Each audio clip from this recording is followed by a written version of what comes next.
लोकप्रतिनिधींच्या नातेवाईकांचं अपहरण करण्याचा धक्कादायक प्रकार पुण्यामध्ये झाला होता. पुण्यातील भाजप आमदार योगेश टिळेकर यांच्या मामाचं भर चौकातून अपहरण करून नंतर खून करण्यात आला. टिळेकरांचे मामा सतीश वाघ यांचं शेवाळेवाडीतून अपहरण करण्यात आलं होतं. एका चारचाकी गाडीतून आलेल्या चौघांनी त्यांचं अपहरण केलं होतं. या प्रकरणी हडपसर पोलीस ठाण्यामध्ये गुन्हा दाखल करण्यात आला होता आणि पोलीस अपहरणकर्त्यांचा शोध घेत होते. सतीश वाघ हे बराच वेळ घरी न आल्याने त्यांच्या मुलाने परिसरामध्ये शोधाशोध सुरू केली. त्यानंतर त्यांच्या मुलाने हडपसर पोलीस ठाण्यामध्ये धाव घेतली. तक्रारीनंतर पोलिसांनीही तातडीने पावले उचलली. त्यावेळी ब्लूबेरी हॉटेलचे सीसीटीव्ही फुटेज चेक करण्यात आले. त्यात गाडी व त्यातून दोघे वाघ यांच्याशी बोलताना दिसले. आरोपी नेमकं कोण होते, त्यांचा अपहरणाचा काय उद्देश होता, अपहरण नेमकं का केलं गेलं, असे अनेक प्रश्न या निमित्ताने उपस्थित केले गेले. अपहरणाची घटना ही 9 डिसेंबरला सकाळच्या सुमारास घडली होती. सतीश वाघ हे सोलापूर रस्त्यावर असलेल्या ब्लूबेरी हॉटेल बाहेर थांबलेले होते. यावेळी अचानक शेवरलेट एन्जॉय ही गाडी आली. या गाडीतून 2 जण बाहेर आले. त्यांनी आधी सतीश वाघ यांच्याशी बातचीत करण्याचं नाटक केलं.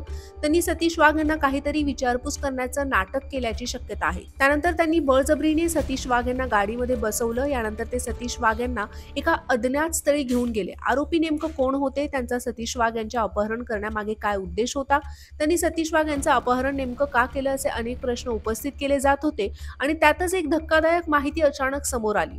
योगेश टिळेकर यांचे मामा सतीश वाघ हे पुण्यामध्ये एका ठिकाणी मृतावस्थेत सापडले. त्यांचं अपहरण करणाऱ्या आरोपींनीच त्यांची हत्या केल्याची शक्यता वर्तवली गेली. सतीश वाघ यांचा यवत गावच्या हद्दीमध्ये मृतदेह सापडला.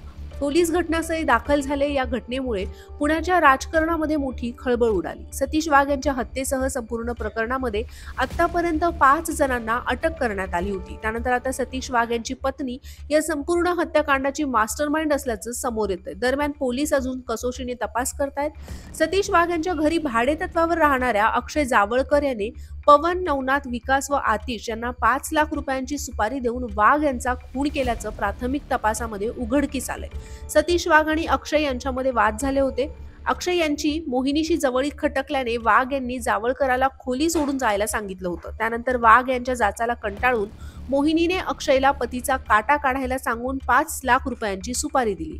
त्यानंतर अक्षयने पवन शर्माला 1.5 लाख रुपये दिले. पवनने साथीदार नवनाथ व विकास सोबत कट रचून सतीश वाघ यांचा खून केला, असं पोलीस तपासामध्ये निष्पन्न झालंय. आतापर्यंत अटक असलेल्या संशयित आरोपींमध्ये मोहिनी वाघ, पवनकुमार शर्मा, विकास शिंदे, आतिश जाधव, अक्षय जवळकर अशी संशयितांची नावं आहेत.